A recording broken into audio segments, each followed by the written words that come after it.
What if everything we were taught about the beginning of civilization is wrong? What if, long before the first pharaoh, long before the first city, long before the first written word, a small group of people walked up a hill in what is now southeastern Turkey and built something so extraordinary that the world is still trying to make sense of it? Is it possible that a community of perhaps 200 ancient workers, hunter-gatherers by every official measure, somehow quarried 16-ton stones, carved them with a sophistication they were not supposed to possess, and arranged them into circles aligned with the stars of a sky almost no one alive today has seen? Could the answer to who we really are lie buried beneath the dirt they themselves piled on top of their own work? If this mystery is pulling you in, please like and subscribe and turn on your notifications so you never miss an investigation. And tell us in the comments where you are watching from. We are reading every single one. And even stranger, is it possible that after decades or generations of quiet, dedicated labor, the same people who raised the stones chose to end the project themselves? To fill every chamber with rubble, to cover every pillar with earth, to erase their own creation so thoroughly that it would take the modern world more than 11,000 years to find it again? What could compel a small community of ancient builders to bury something they had just spent lifetimes creating? What were they protecting? What were they hiding? And what, if anything, have we finally begun to see now that the earth is being peeled back from the place they called, in a language we can only guess at, the navel of the world?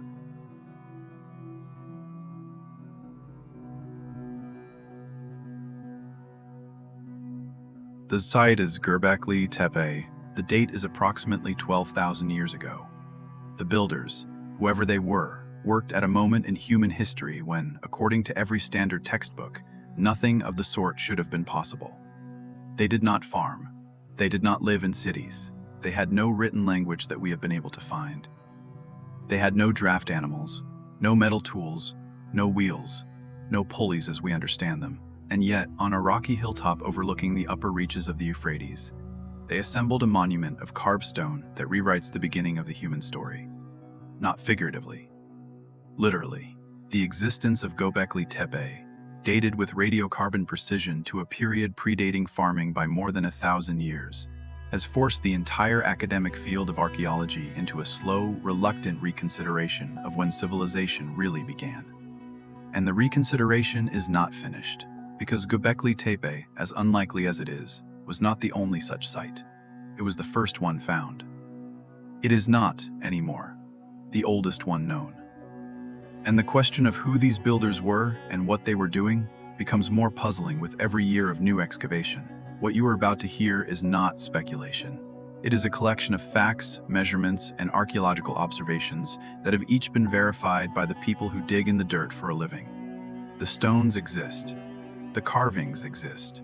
The burial exists. And the picture they add up to, when laid out side by side, does not match the story of primitive hunter-gatherers slowly stumbling their way toward agriculture and eventually toward civilization.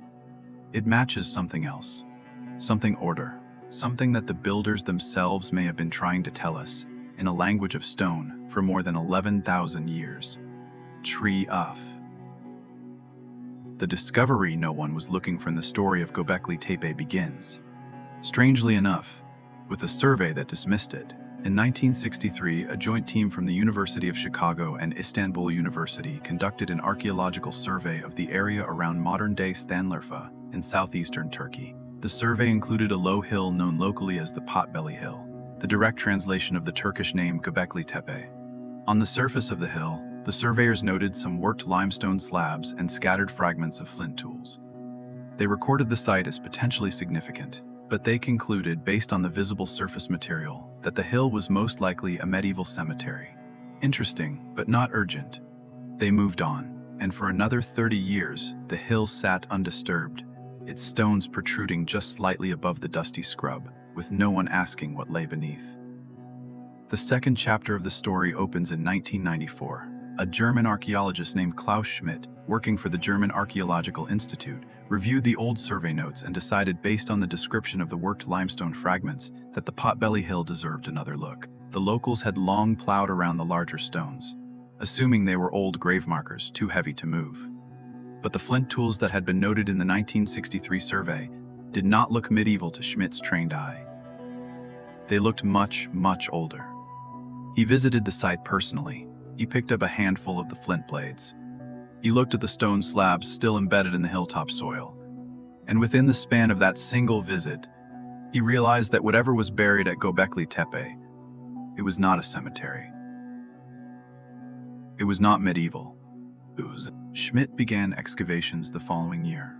What he found, as the digging progressed, transformed the archaeological understanding of the Neolithic in ways that are still unfolding. Beneath the shallow topsoil, he uncovered large circular enclosures, each ringed with massive T-shaped limestone pillars.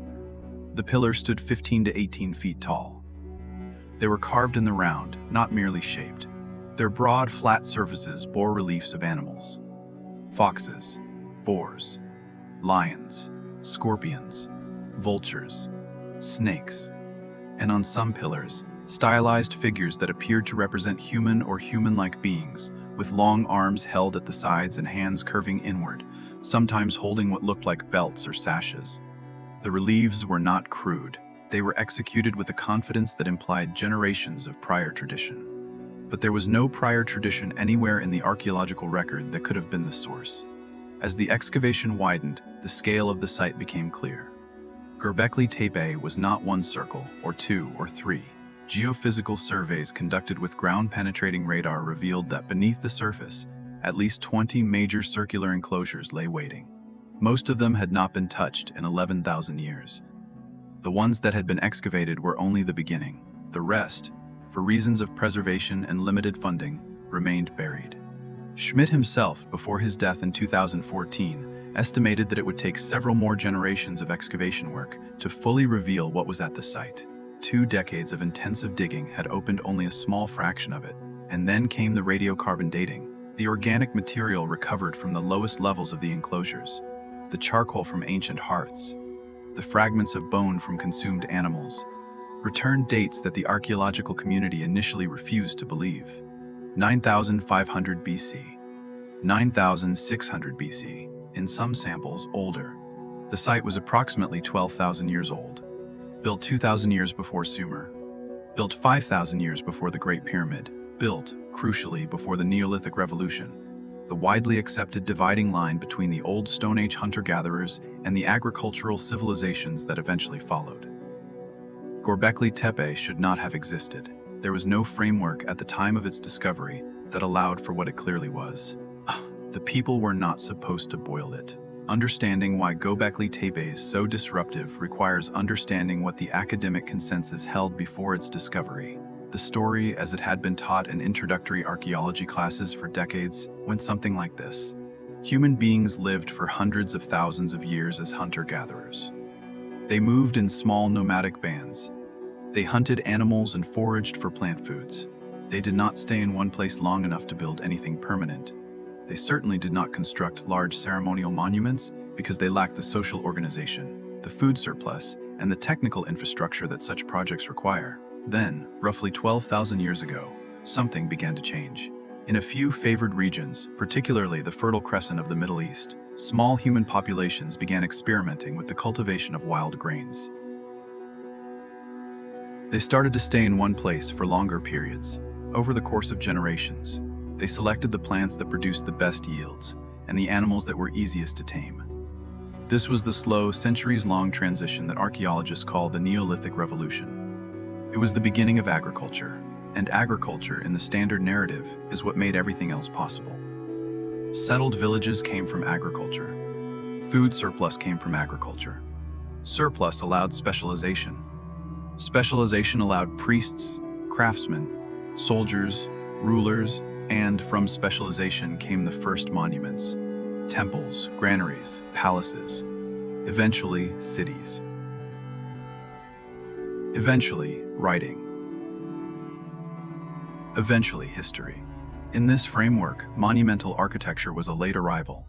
It came after agriculture was well established. It came after settled life had created the conditions for organized labor. A site like Göbekli Tepe, with its 16-ton carved pillars and its precisely planned circular enclosures, should have come thousands of years after the invention of farming.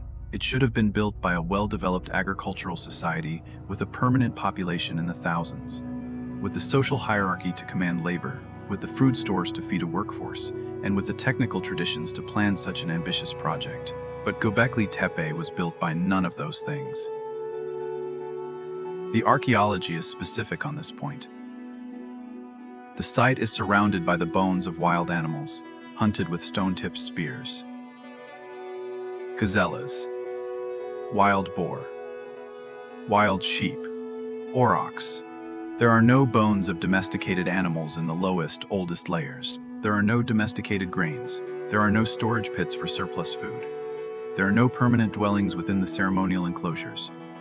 There are no signs that anyone lived there year-round. The builders of Göbekli Tepe, whoever they were pre-agricultural. They were, by every standard archaeological definition, hunter-gatherers. And hunter-gatherers, the textbook said, could not have done what the people at Göbekli Tepe demonstrably did. The disruption is not subtle. It is not a matter of pushing back a date by a century or two. It is a matter of reversing the entire causal arrow of the standard narrative. Göbekli Tepe does not come after agriculture. It comes before agriculture. Which means, if anything, that the invention of agriculture may have been a consequence of the monument, not a prerequisite for it. This was, in fact, the interpretation Klaus Schmidt himself eventually proposed. That the site came first. That the organized work of building it created the need for a reliable food supply. That the need for food supply created the pressure to experiment with grain cultivation. That farming, in other words, may have been invented in order to feed the people who were building ceremonial monuments, not the other way around. This is a staggering proposition. It means that religion, or ritual, or whatever impulse drove the construction of Göbekli Tepe came before the practical revolutions that are usually considered the foundations of civilization. It means that the human urge to build something meaningful, something permanent, something sacred, may have been so powerful that it reshaped the material conditions of human life around it. Temple first, then village. Monument first, then agriculture. Idea first, then economy. This inversion, if it is correct, changes a great deal about how we understand the origins of everything that followed. Top. The 200. The question that keeps returning as the archaeology deepens is about the people themselves. Who, specifically, built Göbekli Tepe? Not who in the abstract. Who in the concrete? How many of them were there? Where did they live? How were they organized? How did they divide the work? How did they eat? How did they sleep? How did they bury their dead? These are the questions that would normally be answered by the domestic architecture surrounding a monumental site, by the cemetery, by the middens of discarded household material, by the personal objects. At Göbekli Tepe, these questions have answers that are still mostly absent. The excavated enclosures themselves were not dwellings. No one lived inside them. They were almost certainly ceremonial spaces. The hill of Göbekli Tepe itself, in the period of its active use, does not appear to have supported a permanent settlement, which means the builders must have come from somewhere else. From a village or villages in the surrounding landscape, a scatter of hunter-gatherer communities, each small, each nomadic to some degree, each drawn periodically to the hill to work on the construction of something larger than any single community could have produced on its own. How many workers in total were required? The estimates vary, and the calculations are rough. Based on the scale of the stones, the quarrying distances, the hauling distances, the manual techniques available in the pre-agricultural Neolithic, and the cumulative volume of stone moved, researchers have proposed labor force estimates ranging from around 200 on the low end to 500 or more on the high end. These are working estimates. The actual number is not known and may never be known. But even the lower end of the range is striking. A community of 200 dedicated workers, operating on a site that took decades or generations to complete, would require a social organization that no other pre-agricultural population in the archaeological record is known to have possessed, because they could not all have been workers full-time. The bands of the Neolithic Middle East were still, fundamentally, hunter-gatherer bands. They needed to spend significant portions of their time hunting and foraging to stay alive. The time they could devote to monument construction was limited. A 200-person workforce, if that is indeed what was required, was not a workforce in the modern sense of a specialized full-time labor pool. It was a rotating community commitment, Individuals came in from surrounding areas for weeks or months at a time. They worked on the stones. They participated in whatever rituals accompanied the work. And then they returned to their hunting grounds while the next wave came in to continue. This kind of rotating workforce requires something that pre-agricultural societies are not usually thought to have had. It requires a stable agreement across multiple communities, a sustained commitment across generations, a leadership structure, or at minimum a coordination structure, capable of organizing who shows up when, who does what, and what happens to the food brought in to feed the workers during the periods of intense labor. It requires, in other words, a proto-civilization, a level of cultural organization that looks, in most respects, like what is supposed to have come much later. With one crucial difference. It was functioning at Göbekli Tepe, without the settled agricultural base that is supposed to be the precondition for this kind of organization. And that is the clearest way to state the puzzle. The people who built Göbekli Tepe were organized like an agricultural civilization. But they were not an agricultural civilization. They had the coordination. They had the commitment. They had the technical skill. They had the will to execute a project that spanned decades or centuries of collective effort. What they did not have was the framework we have been told was required for any of that to be possible. They were, in a meaningful sense, a civilization that predated the idea of civilization, and they were, in the scale the archaeology implies, a small one. Perhaps only a few thousand people in total, across a loose regional network, perhaps only 200 on the hilltop at any given time, swinging stone mauls, hauling limestone, carving reliefs, raising pillars, and eating, between their labors, the roasted meat of the wild animals that their hunting parties brought back from the surrounding steppe. The stones themselves.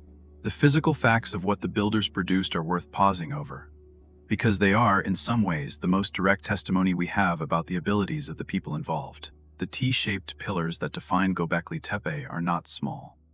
The largest, standing in the unexcavated center of Enclosure D, are estimated to weigh between 10 and 20 tons. They were quarried from the surrounding limestone plateau, detached from the bedrock using stone and bone tools, shaped into their distinctive T-profile, and transported, by still undetermined methods, to the ceremonial enclosures on the hilltop. The quarry from which the stones were taken has been identified. It lies on the same plateau as the site.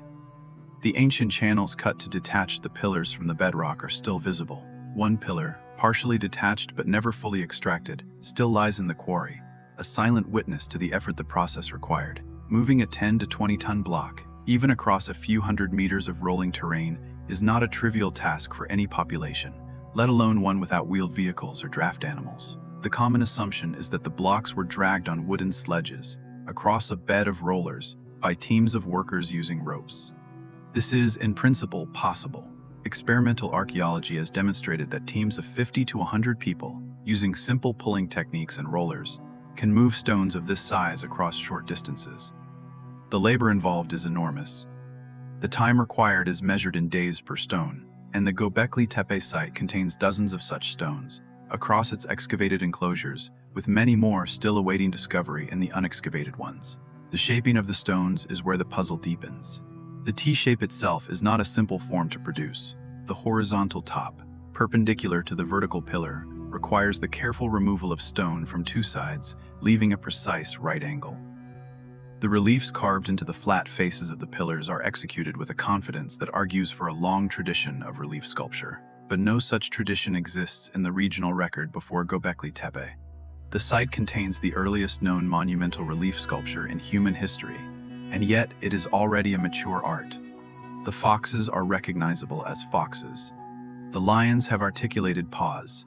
The vultures have distinct wing feathers. Whoever carved these images knew, intimately, the anatomy of the animals they depicted. And they knew how to render that anatomy in stone, at a scale that implies a well-developed workshop tradition. The arrangement of the stones is the third layer of sophistication. The circular enclosures are not random. Each enclosure features two massive central pillars, oriented in specific directions, surrounded by an outer ring of smaller pillars. The geometry of the enclosures, when measured carefully, reveals consistent proportional relationships. Equilateral triangles can be drawn between the central pillars of multiple enclosures. The outer rings are spaced at regular intervals, the whole site appears to have been planned, not accumulated. Someone, or several someones, laid out the geometry of the entire complex before the first pillar was raised. This is not the work of casual improvisation. It is the work of people who understood geometry well enough to translate it into stone. And the astronomical alignments add a further layer. Research by several independent teams, using computer models of the night sky as it appeared 12,000 years ago, has suggested that the orientations of certain pillars and enclosures at Göbekli Tepe correlate with the positions of specific stars and constellations of that era. Sirius, in particular, has been proposed as a target of alignment for one of the enclosures. The constellation Cygnus has been proposed for another.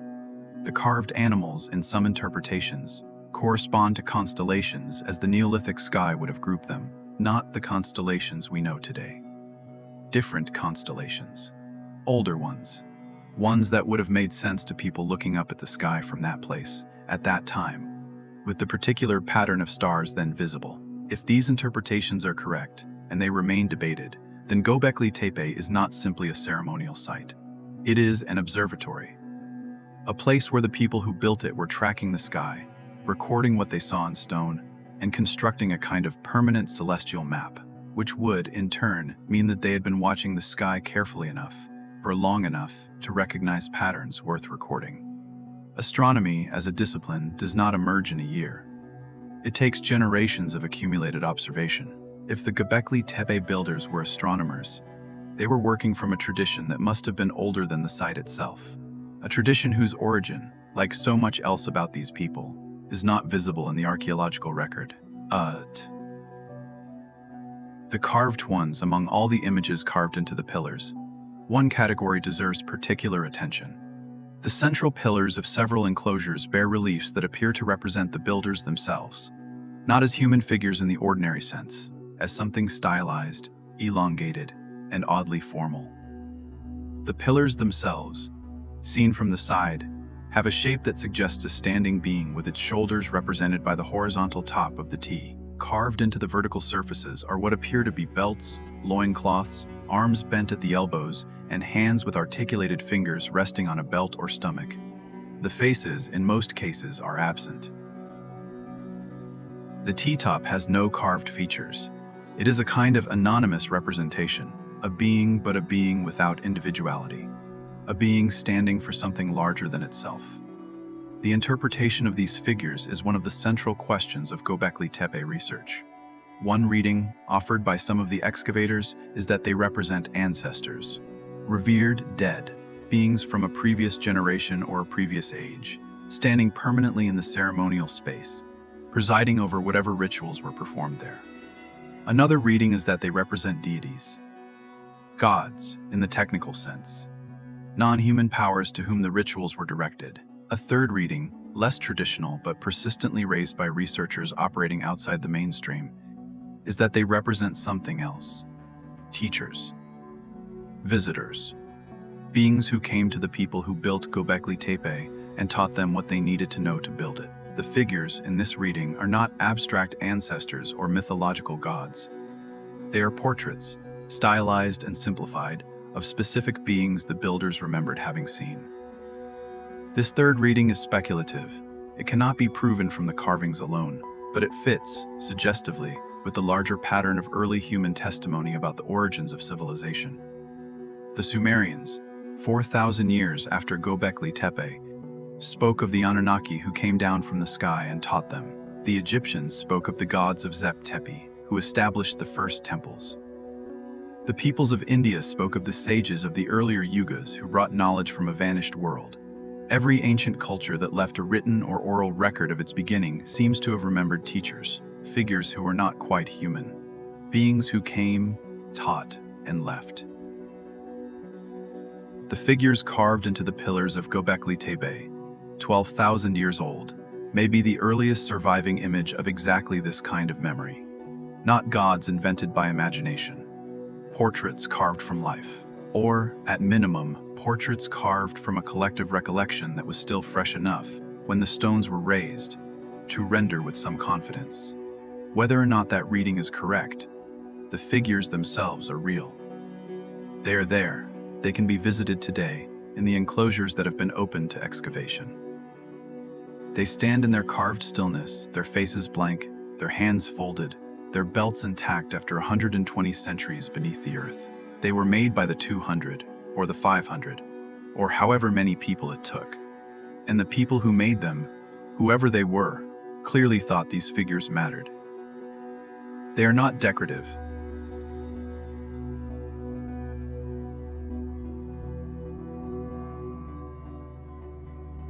They are, in every enclosure, the focal point around which everything else is organized. Something about them was important enough to justify the decades of labor it took to bring them into being. Enclosure D at Göbekli Tepe deserves a closer look, because it is the most fully excavated of the major enclosures, and it offers the clearest window into how the builders organized their ceremonial spaces. The enclosure is roughly circular in plan. It contains two massive central pillars, each approximately 18 feet tall, each weighing an estimated 16 tons. The central pillars stand parallel to each other, facing in the same direction, aligned roughly to the south-southeast. Around them, at regular intervals, rises an outer ring of 12 smaller pillars, set into the surrounding stone bench that defines the circle. The outer pillars are all turned inward, toward the two central figures, giving the whole composition the character of an audience arranged around a stage. Or, in a different reading, the character of an assembly ordered around two presiding officers, or two honored guests, or two revered presences.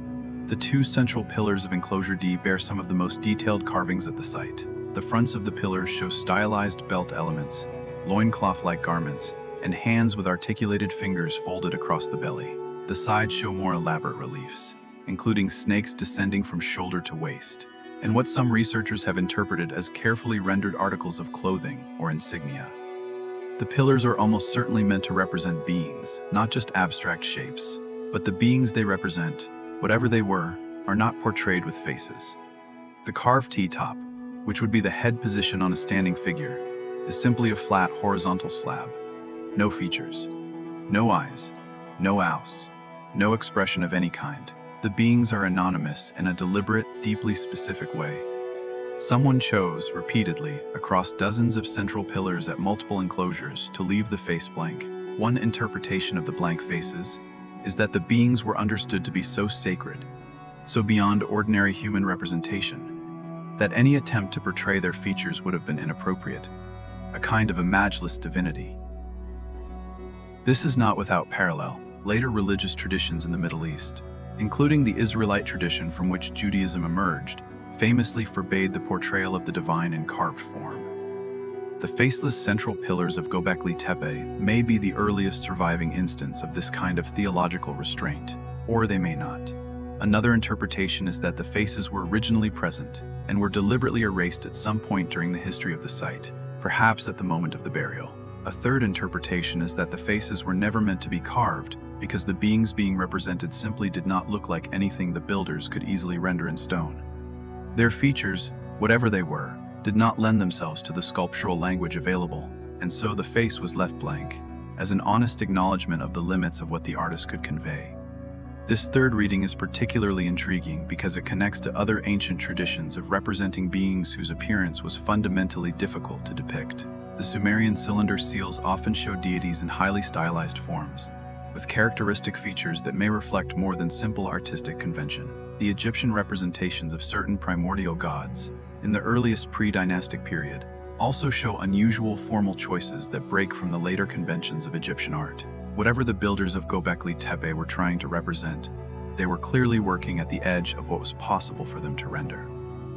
The blank face may be, at minimum, a sign of humility before subject matter the artist did not feel equipped to fully capture. Regardless of which interpretation is correct, the consistency of the treatment across multiple enclosures, across multiple generations of carvers, across the full duration of the site's active use, is itself a significant fact. The builders maintained a stable visual convention for how to represent the central figures of their ceremonial spaces.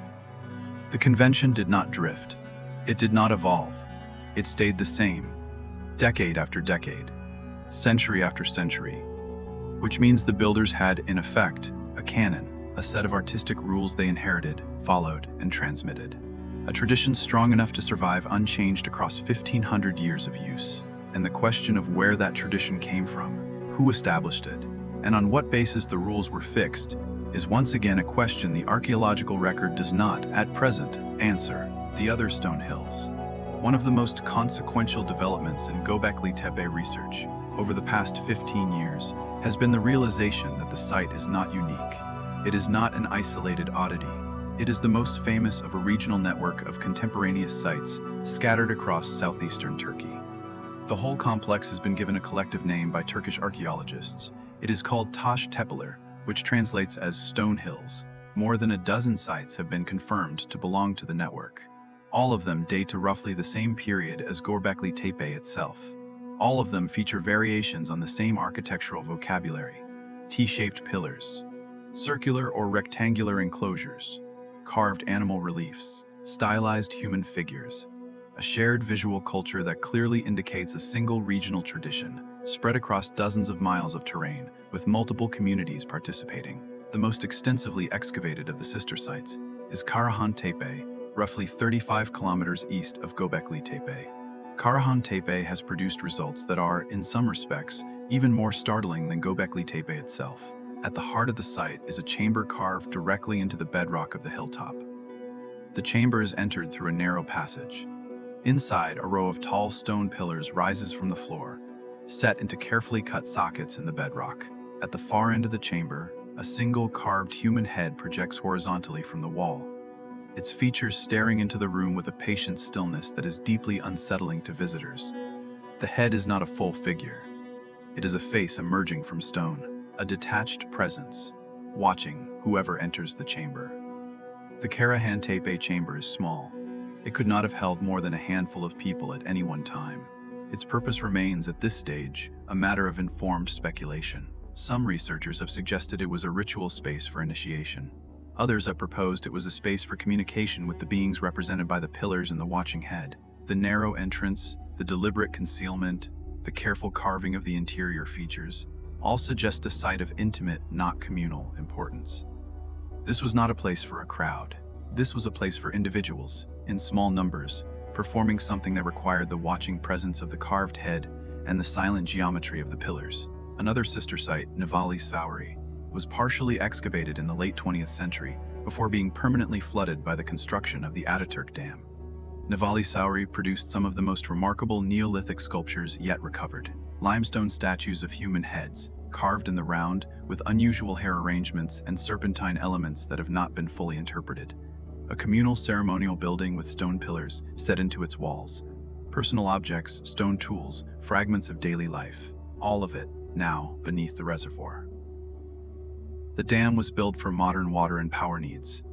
The site was documented in haste, before the waters rose. But what Nivali Sauri might have told us, had it been fully excavated with 21st century methods, is a question we will not be able to answer. The evidence is submerged. It is preserved, perhaps, but inaccessible. One more site to add to the long list of places where the past has been drowned under the priorities of the present. Other sites in the Taş Tepeler network continue to be identified, surveyed, and in some cases begun to excavate. Each new site adds detail to the picture of what this regional culture looked like, how it was organized, and how widely its traditions extended. But the central site, Göbekli Tepe, remains the heart of the puzzle. It is the oldest. It is the largest. It is the most extensively studied. And it is, of all the sites in the network, the one that was buried most deliberately and most completely by the people who built it. Asakai, they saw to fully appreciate what the Göbekli Tepe builders may have been recording. It helps to understand what their night sky looked like, because the sky of 12,000 years ago was not the sky we see today. The slow wobble of the Earth's axis, the phenomenon astronomers call precession, gradually shifts the positions of the stepairs against the backdrop of the solstices and equinoxes. A full precessional cycle takes approximately 26,000 years to complete.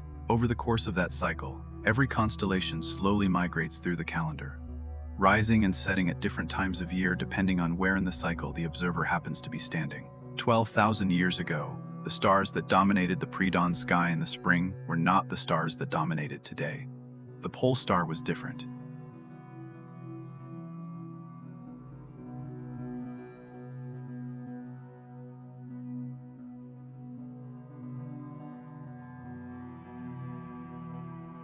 the entire celestial geography, seen from a particular place on the Earth's surface, was, in many particulars, a different sky. The builders of Göbekli Tepe lived beneath that different sky, and if they were watching it carefully, if they were marking its changes across generations, the knowledge they accumulated would have included patterns that no modern observer, starting fresh, could possibly detect in a single lifetime. The precession of the equinoxes, the 26,000-year wobble, is invisible to the naked eye on any short timescale. It can only be recognized by comparing observations taken across many generations. The ancient civilizations that demonstrably knew of the phenomenon, the Greeks of Hipparchus in the 2nd century BC, and the cultures whose mythologies encoded it earlier, must have inherited their awareness of it from traditions of watching that reach back much further. Some researchers have argued that the Göbekli Tepe builders were themselves part of one of the earliest such traditions, that the astronomical observations encoded in their pillars represent the accumulated knowledge of a sky-watching culture that had already been operating in some form for generations before the first stone was raised. If this is correct, it raises the question of where that sky-watching culture came from. Because astronomy is not a skill that emerges quickly, it takes patient attention to the heavens, night after night, year after year, across the lifespans of multiple observers who pass their findings to successors. The mythological traditions of the ancient world consistently place the origin of astronomical knowledge in a remote, prehistorical past. The Sumerians credited it to the Anunnaki, the Egyptians to the gods of Zep-Tepi, the Greeks, in more rationalized form, to unnamed ancients of the Golden Age. Every tradition that remembers the origin of astronomy remembers it as old, older than the people who transmit it, inherited, not discovered. The carved pillars of Göbekli Tepe may be a physical remnant of one link in that chain of inheritance. Not the beginning, not the end. A midpoint. A moment when some part of the accumulated sky knowledge was important enough to commit to stone. The specific constellations the builders were watching, and why they chose to watch them, may have been pieces of information their tradition had already been carrying for a long time before the ceremonies on the hilltop began. If the pillars are star maps, they are not original research. They are copies of older star maps, carved into permanent form, perhaps precisely because the builders sensed that their own oral traditions were fragile.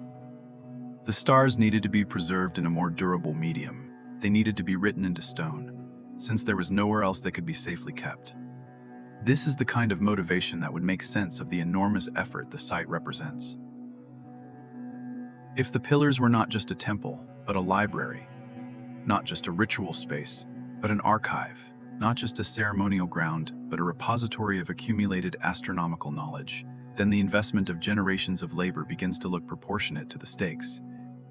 Preservation of vital knowledge across time is a task worth dedicating a culture to. Building the infrastructure for that preservation, in a form that will outlast the memory of any single generation, is a task that would justify the kind of multi-century commitment the site demonstrably represents. And if that is what the pillars were for, the eventual burial takes on additional meaning. The burial was not the abandonment of the archive. The burial was the sealing of it. The protection of the library against all future contingencies, the final act, the most important act, of the librarians who had built it. Closing the doors, filling the halls, covering the roof, making sure that whatever came next, the archive would survive it. And then walking away. The limits of the official story. Before moving forward, it is worth acknowledging where the mainstream archaeological consensus currently stands on all this, and where it continues to resist the more expansive interpretations. The consensus accepts the dating of Göbekli Tepe. It accepts the pre-agricultural status of the builders. It accepts the scale and sophistication of the monumental architecture. These are no longer contested facts. The excavation reports have been published, peer-reviewed, and integrated into the working understanding of the Neolithic.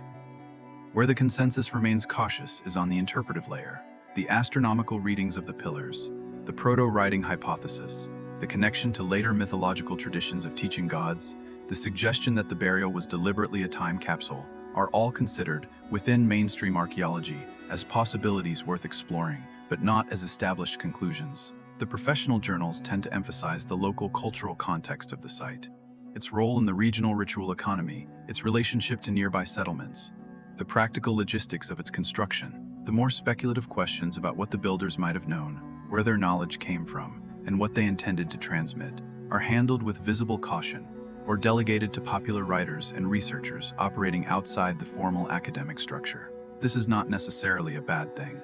Scientific caution exists for a reason. The temptation in a topic as charged as the origins of civilization is to read more into the evidence than the evidence will bear. The mainstream approach of staying close to what can be rigorously demonstrated has protected the field from many speculative overreaches. At the same time, caution has limits. When the evidence consistently points beyond the current framework, at some point the framework has to widen. Göbekli Tepe itself is an example of how this works. Before the site was discovered, the idea that hunter-gatherers could produce monumental architecture was considered essentially impossible by the mainstream. After the site was discovered, that idea had to be accommodated. The framework expanded. The textbooks were rewritten. The question now is what further expansions may be required as more of the site is excavated, as more of the Tasching Tepler network is surveyed, and as the possibility of older sites beneath sea level or beneath desert sand continues to grow. The framework may need to expand further. Whether it expands to accommodate a lost Ice Age civilization or merely to recognize that hunter-gatherer societies were capable of more than they have been credited with, remains to be seen, but the expansion, in some form, appears increasingly difficult to avoid. For decades after its rediscovery, the strangest single fact about Göbekli Tepe has been that it was buried, not by accident, not by slow geological process, deliberately, intentionally.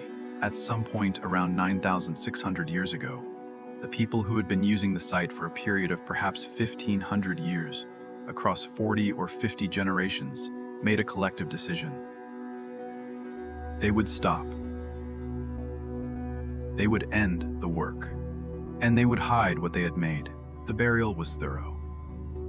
The enclosures were filled, not with random debris, but with layer upon layer of carefully placed rubble, soil, stone chips, and ritual offerings. The fill contained the remains of elaborate feasts, bones of wild gazelles and aurochs in quantities suggesting ceremonial consumption, fragments of stone tools, and pieces of carved stone that may themselves have been deliberately broken before being buried.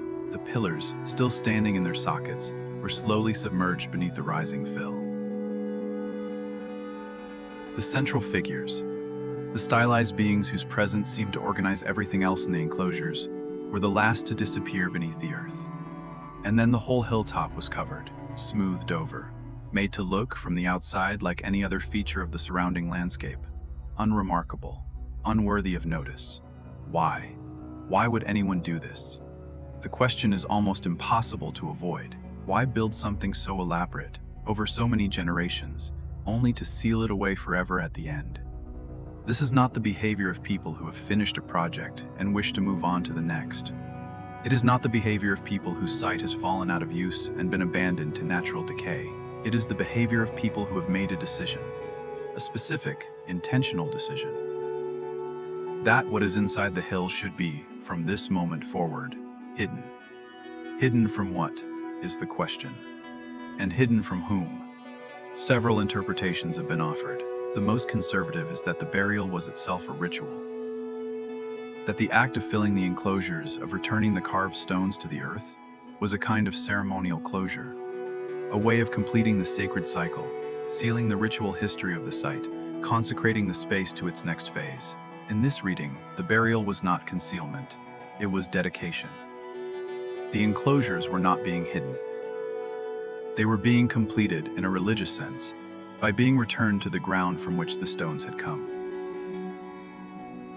This is a plausible reading. Religious burial of ritual objects is a well-documented practice in many cultures. The sealing of a site at the end of its use cycle is not in itself unusual. What is unusual at Göbekli Tepe is the scale and the precision of the burial. The enclosures were filled completely, not partially, not symbolically, completely. Tens of thousands of cubic meters of material were transported to the site and packed into the spaces between the pillars. This was not a small final ceremony. This was a major project in its own right, requiring its own substantial labor force, its own organization, and its own extended timeline. Whoever ended Göbekli Tepe did so with as much deliberate care as those who built it, perhaps more. A second interpretation is that the burial was protective, that the people of the site, at some point, came to believe that what they had built needed to be concealed from some external threat. The nature of that threat is not recoverable from the archaeological evidence. It could have been another human group, encroaching on the territory, from whom the builders wished to protect their sacred space.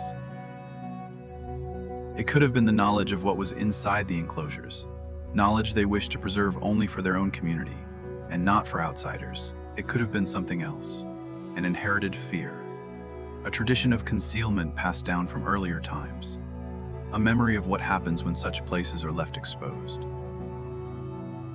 The burial as defense, rather than as dedication. A third interpretation, more speculative but persistently raised, is that the burial was a deliberate time capsule, that the builders knew or believed that the significance of Göbekli Tepe would outlast their own civilization, and they wished to preserve it intact for whoever might come next. The fill, in this reading, was the protection layer. It would keep the carved pillars safe from weathering, from vandalism, from the slow erasure of time. It would leave the site whole, ready to be uncovered by a future generation capable of understanding what it was. This reading has the advantage of explaining not only the thoroughness of the burial, but also the condition of the stones when they were finally excavated. After 11,000 years beneath the earth, the carvings are still sharp. The edges of the T-shapes are still clean. The burial worked. Whether or not that was its intended purpose, it preserved the site in a way no above-ground structure could have been preserved. What they may have been hiding from if the burial was protective, the question becomes what, exactly, the builders were protecting against. This is not a question the archaeological record answers directly. But there are contextual clues. The period during which Göbekli Tepe was built, used, and eventually buried corresponds almost exactly with the climatic upheaval that geologists call the Younger Dryas. This was the period, beginning around 12,800 years ago and ending around 11,700 years ago, when the warming climate that had been emerging from the last ice age suddenly reversed. The world was plunged back into near-glacial conditions for more than 1,000 years. Sea levels lurched. Vast floods were unleashed by the collapse of ice dams. Species of large mammals went extinct across multiple continents, and human populations, which had been slowly expanding across the post-glacial landscape, contracted sharply. The evidence for the Younger Dryas has been discussed in our previous investigations. A thin layer of unusual material, dating to approximately 12,800 years ago, has been documented at dozens of sites across the Northern Hemisphere. The material contains nanoscale diamonds, melt glass, elevated concentrations of platinum and iridium, and microscopic carbon spherules consistent with widespread burning. The interpretation is debated. One leading hypothesis, developed by a group of researchers known informally as the Younger Dryas Impact Hypothesis Team, is that the climatic reversal was triggered by a cosmic event, specifically, the fragmentation of a large comet or asteroid in the upper atmosphere, whose pieces rained debris across the northern hemisphere and initiated the climate disruption that followed. If this hypothesis is correct, then the world of the early Göbekli Tepe builders was a world still reeling from that event. The memory of what had happened, the sudden extinction of the megafauna, the flooding, the climate collapse, would have been part of the cultural inheritance of the people who carved the first T-pillars on the hilltop. They would have been, in a real sense, the descendants of survivors. Whatever prior culture had existed in the region, it had been through a severe ordeal. The builders of Göbekli Tepe may have been the remnant that had come out the other side, carrying fragments of older knowledge, finally settled enough in the post-catastrophe landscape to begin building again, and their fear, their protective impulse, may have been shaped by the knowledge of what had happened before. The understanding that such events could happen again, the instinct to preserve what mattered against a repeat of the catastrophe that had very nearly ended them. One of the carved pillars at Göbekli Tepe, known as Pillar 43 in Enclosure D, has been interpreted by some researchers as a direct reference to exactly this kind of event. The pillar features a complex composition of carved animals and symbols. At the top, a vulture holds what appears to be a round object in its wing. Beside the vulture are other animal figures. Below them are additional symbols, including what looks like a headless human figure. The researcher Martin Sweatman, a scientist at the University of Edinburgh, has proposed that the pillar is an astronomical record. specifically that the arrangement of the animal figures corresponds to a group of constellations as they would have appeared in the sky at a specific date, and that date, when calculated from the constellation positions, is approximately 10,950 BC. The same period, give or take a few centuries, as the Younger Dryas event. Sweatman's interpretation has been challenged by other researchers. It remains controversial, but the possibility it raises is striking. If Pillar 43 is indeed a record of a specific astronomical configuration associated with the Younger Dryas impact, then the builders of Göbekli Tepe were not merely aware of the event, they were commemorating it. They were carving into stone the memory of what had happened, the date on which it had happened, and presumably the warning that it could happen again. The site, in this reading, is not only a temple. It is a memorial, a record, a deliberate act of remembrance, carved by survivors, intended to outlast any further catastrophe that might come.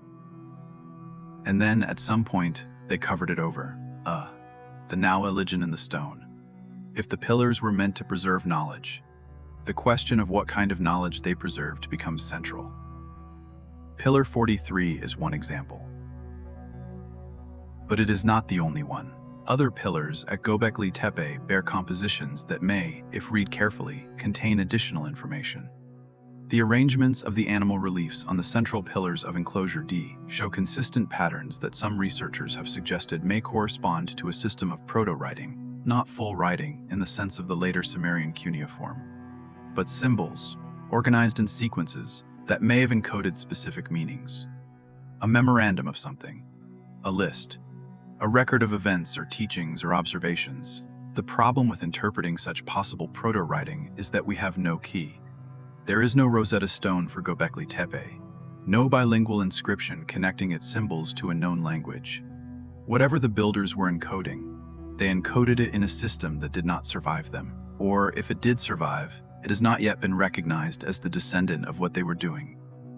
The reliefs are mute in that sense. They can be described, but their specific meaning, the sentences and clauses they may have been intended to transmit, remain out of reach. This is not a trivial limitation.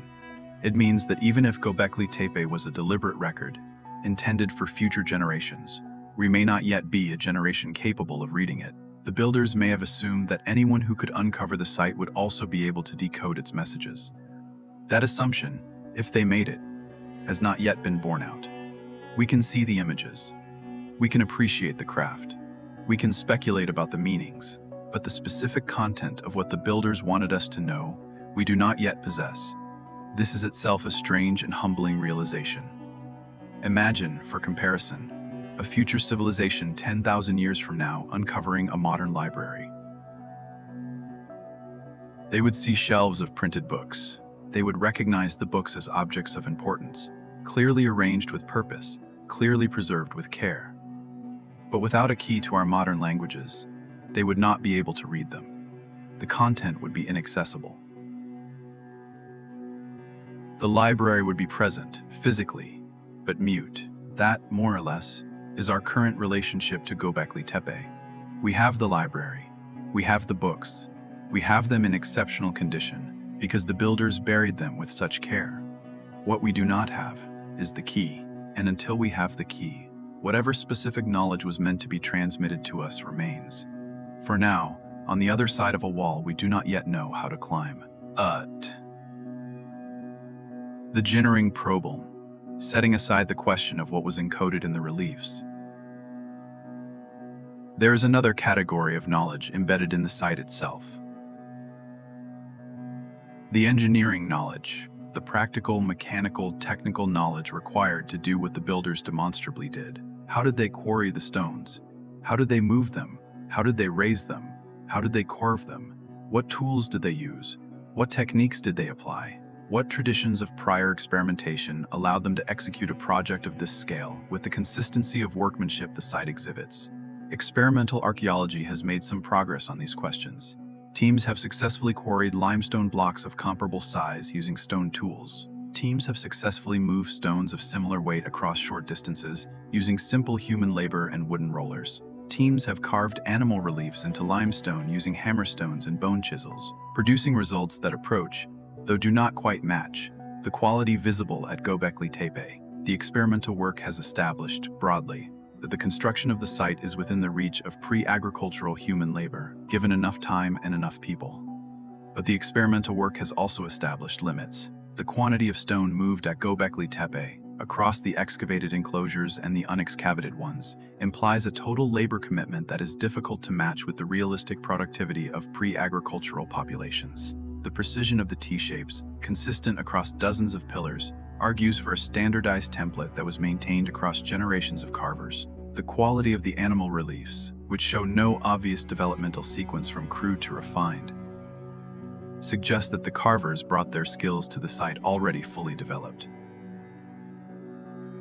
They did not learn to carve at Göbekli Tepe. They learned somewhere else, in some earlier tradition, and arrived already knowing how. Where did they learn? This is the question that opens the door to the larger mystery, because the archaeological record of the region, in the millennia before Göbekli Tepe, does not contain evidence of the kind of sustained sculptural tradition that would have produced the skill on display at the site.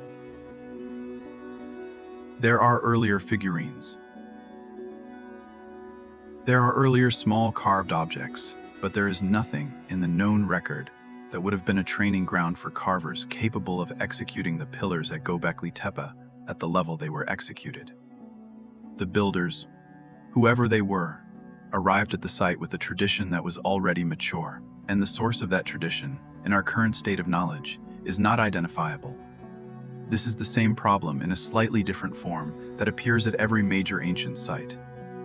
At Puma Punku, the problem is the precision of the andesite. At the Great Pyramid, the problem is the scale and the mathematical sophistication. At the Serapeum, the problem is the tolerances of the granite boxes. At the pre-dynastic stone vessels, the problem is the machining. And at Göbekli Tepe, the problem is the already mature sculptural tradition of the Tepelers. In every case, the evidence points backward, toward an earlier source we do not have. The ancient builders across multiple sites and multiple millennia repeatedly appear in the archaeological record with capabilities that seem to have come from somewhere else, somewhere earlier, somewhere no longer visible. They left. The burial of Göbekli Tepe was not the end of the regional culture that built it. The Chas Tepeler network continued, in reduced form, for several centuries after the main Göbekli Tepe enclosures were sealed. Some of the sister sites saw continued activity. New communities rose and fell. But the intensive, collective, large-scale monument building that had defined the early phase of the region gradually wound down. By around 8,500 BC, the distinctive T-pillar tradition had largely ended. The last of the enclosures had been built. The real culture moved on into a new Theviki. What happened? Why did the tradition end? Several overlapping factors appear to have been at work. The Neolithic Revolution by this period was well underway in the surrounding region. Villages were being established. Agriculture was taking hold. The hunter-gatherer populations that had sustained the Göbekli Tepe culture were transitioning, over generations, into the settled agricultural populations that would eventually produce the first cities of Mesopotamia. Their cultural energy was moving in a new direction. The mode of life that had supported the cyclical pilgrimages to the stone hills was giving way to the mode of life that would produce something different. Field walls, grain storage, irrigation, villages, and in due course, temples of a new kind, built by settled populations for purposes that had evolved beyond the rituals of the T-pillars. There is also a suggestion in the archaeological record that the builders themselves may have simply grown old as a tradition.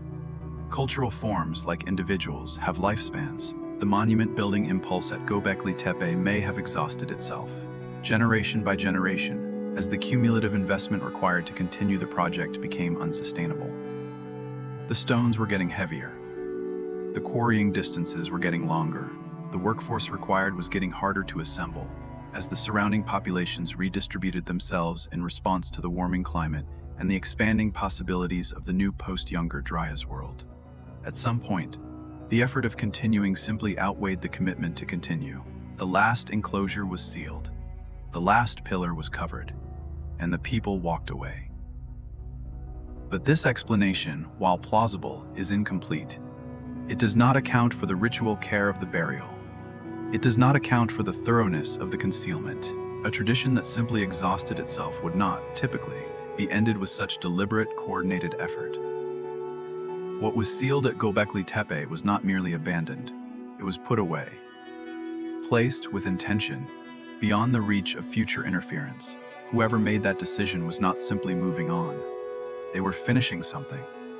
And they were finishing it in a way that suggests they believed something about the site, or about what it contained, required such an ending. Sipper. The daily life of the 200. One of the questions that the excavation has slowly begun to answer is what daily life at Göbekli Tepe looked like during the active construction phases. The answer is reconstructed from the material evidence in the fill, from the bones and the hearth remnants and the food processing residues that the builders themselves, over the centuries of their activity, deposited around the site. The picture that emerges is not of grandeur. It is not of ceremony alone. It is of work. Long, hard, physical work, punctuated by meals, rest, ritual, and the ordinary human moments of a community engaged in a sustained collective task. The workers ate well by the standards of the period. The faunal remains recovered from Göbekli Tepe and its immediate surroundings include the bones of wild gazelles in remarkable quantities, tens of thousands of gazelle bones. The animals were hunted in the surrounding steppe, brought back to the site, butchered, and consumed. The meat would have provided the calories required for sustained heavy labor. The hunting parties that brought the animals in would have been part of the rotating workforce, taking turns between stonework and the hunt. Other animals appear in the remains as well. Wild sheep, wild cattle, red deer, pigs, foxes. The builders hunted broadly across the available game. They also consumed wild grains and nuts, gathered from the surrounding environment. Limestone mortars found at the site show wear patterns consistent with the grinding of wild cereal grasses. Beer, some researchers have suggested, may have been produced from these grains, brewed in the large limestone vessels that have been recovered at several locations. A kind of communal ritual beverage, shared by the work crews during periods of collective labor. The tools they used were made of stone and bone, flint blades for cutting, obsidian tools, some of them imported from sources more than 100 miles away, indicating trade networks that extended well beyond the immediate region. Bone awls for fine work, antler picks for the harder quarrying tasks. The tools were produced on site. Thousands of flint flakes have been recovered from the fill, the debris of sustained tool manufacture and repair. The workers were not a passive labor pool. They were craftsmen in their own right. Each of them likely produced and maintained their own set of basic tools. The knowledge of how to knap a flint blade, how to edge an antler pick, how to bind a stone hammer to its haft, was diffused widely across the workforce. Where they slept is still a matter of partial speculation. The immediate vicinity of the enclosures has not produced clear evidence of dwelling structures contemporary with the monument building phase. Either the workers slept in temporary shelters that have not left archaeological traces, or they slept in nearby settlements in the surrounding landscape that have not yet been identified. Some recent survey work has begun to find hints of Neolithic occupation sites at a distance of 1 to several kilometers from Göbekli Tepe. These may be the villages the workers returned to, or they may be unrelated. The question is open, but it seems reasonable to assume that during intensive construction periods, at least some workers stayed close to the site, in simple temporary camps, for weeks or months at a time. The social organization of the workforce is the part of daily life that is hardest to reconstruct. We do not know who gave orders. We do not know who resolved disputes. We do not know how decisions were made about which enclosure to build next, which pillar to raise, which relief to carve. The archaeological record does not preserve governance, it preserves material, and the material tells us that the work was organized, it was sustained, and it produced consistent results across many generations. But the specifics of how that organization functioned at the human level remain inferential. What we can say with some confidence is that the workforce was not homogeneous. Different roles would have been required. Skilled carvers would have executed the reliefs. Less skilled laborers would have hauled stones and mixed mortars and fetched water. Hunters would have supplied meat. Gatherers would have supplied plant foods. Cooks or food processors would have prepared meals. Tool makers would have produced and repaired the flint and bone implements. Ceremonial specialists, perhaps the same people who directed the artistic choices, would have overseen whatever rituals were performed alongside the construction. This internal division of labor, even without permanent settlement, even without agriculture, even without the full complexity of a later urban society, is already the core of what specialization would later become. The seeds of civilization, in other words, were being planted at Göbekli Tepe, not after agriculture but alongside and perhaps even before it. A workforce that could divide its labor this way was already functionally a kind of civilization. Whatever it lacked in material infrastructure, it possessed in organizational sophistication. And within that organization, individuals lived and died. The workers who raised the first pillars of Enclosure C did not live to see the completion of Enclosure D. The carvers who executed the foxes of the outer ring did not live to see their grandchildren carve the snakes of the central pillars. The site was built across generations by people who each contributed what they could in the span of their own lives, knowing that others would come after them to continue. This kind of long horizon commitment is not something that came easily. It required a belief that what was being built mattered enough to deserve the contribution, even though the contributor would never see it finished. In a very real sense, the 200 or however many they were not just workers. They were believers, and their belief was durable enough to sustain a project that spanned more time than many later civilizations lasted in total. The philosophical 1W White. There is a question that lingers after all of this about what the existence of Göbekli Tepe tells us about ourselves, about our species, about the depth of our history. The standard narrative of civilization, the one most of us grew up with, placed its beginnings at approximately 5,000 years ago, with the rise of the first cities in Sumer. By that reckoning, the whole of human civilization is a relatively young affair. 5 millennia of recorded history, give or take, with a few thousand years of pre-civilized human activity behind it. Anatomically modern human beings have existed for something like 300,000 years. Civilization, in the standard account, is the brief final flicker of that long human tenure. Göbekli Tepe, and the Taş Tepeler complex of which it is a part, pushes the beginnings of something recognizable as civilization back significantly. Not to 5,000 years ago, to 12,000 years ago. That is more than twice as deep, and if the arguments of other researchers are correct, if there are even older sites still waiting beneath the earth or beneath the sea, the actual depth of human civilization may be deeper still. The window in which our species has been capable of organizing itself to build sophisticated monuments, to encode knowledge in stone, to participate in multi-generational projects of collective meaning, may extend backward further than we have yet recognized. This changes how we understand ourselves. It does not, by itself, prove any specific alternative narrative. It does not confirm the lost civilization hypothesis. It does not demonstrate that ancient astronauts taught the first builders their craft. What it does is push the known limits of what our ancestors were capable of, and when. It opens the space in which the older questions can legitimately be asked. If people 12,000 years ago were doing what the Göbekli Tepe builders were demonstrably doing, what else might they have been doing that we have not yet found evidence of? If the capacity for sophisticated collective enterprise was already present then, what traditions of knowledge might it have carried forward, from even earlier sources we have not yet identified? The door is open, in a way it was not open before, and there is a philosophical weight to the burial itself, to the fact that the people who built Göbekli Tepe chose, at the end, to hide their own work, to the care with which they protected it from the millennia that would follow, to the fact that, in doing so, they preserved for us the most remarkable collection of early monumental art in the world. Without the burial, the pillars would have been weathered to nothing by 11,000 years of wind and rain. Without the burial, the reliefs would have been scavenged by later peoples for building stone. Without the burial, there would be nothing to see today. The builder's act of concealment is the reason we have the site at all. Which means that the act of hiding was, in effect, an act of gift. A gift across millennia. A gift made without knowing who, if anyone, would eventually receive it. The people who sealed the enclosures did not know that their descendants would one day return to dig through the fill, pillar by pillar, and discover what had been protected. They could not have known, but they acted in the manner of people who knew. They protected the site in the manner of people who believed someone, eventually, would need to find it. And they were right. We are the someone. We are the generation that found it. Whatever the builders wanted us to understand, we are the ones who will have to figure it out. They gave us the stones. They gave us the carvings. They gave us the arrangement. They gave us, in its preservation, every material advantage they could give. What they could not give us was the language. That we will have to recover ourselves.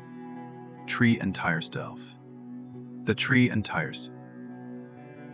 This particular story that is different from the ache of other ancient mysteries. The ache of Göbekli Tepe is the ache of unfinished business. These people, these 200 or 500 or 1,000 people, spent something like 1,500 years on this project. They built. They carved. They dragged stones up hills, they raised pillars. They invested, generation after generation, the best of their collective effort into what they were making. And then, at the end, they chose to put it away. They walked down the hill. They went back at somewhere in the region around Göbekli Tepe. They buried their dead. Those graves have not been found. Somewhere, they raised their children. Those villages have not been found. At least not completely. Somewhere, in the rituals of their daily lives, they did the small things that every generation of humans does. They courted one another. They told stories. They quarreled. They laughed. They cooked food over fires whose ashes are still, in some cases, preserved in the fill of the enclosures. They were people. They had personalities. They had names which we do not know. They had inner lives which we cannot reconstruct. And they are, every last one of them, gone. What remains is what they built, and what they built was, by any measure, extraordinary. Not because it was the largest, not because it was the most technologically advanced, but because of the time in which they did it, because of the conditions under which they did it. Because of the quiet, unannounced, uncredited skill with which they did it. They did something no one at that period in human history was supposed to be able to do. They did it with the materials they had. They did it with the time they had. They did it with the small community they had, and they did it so well that 11,000 years later, a small group of modern archaeologists, digging through the earth they themselves had placed, found it essentially intact. There is no inscription that tells us their names, no written record of their thoughts, no preserved face we can say belonged to any particular individual among them. They are anonymous in the strictest sense, but they are not absent. The pillars are their signature. The animal reliefs are their testimony.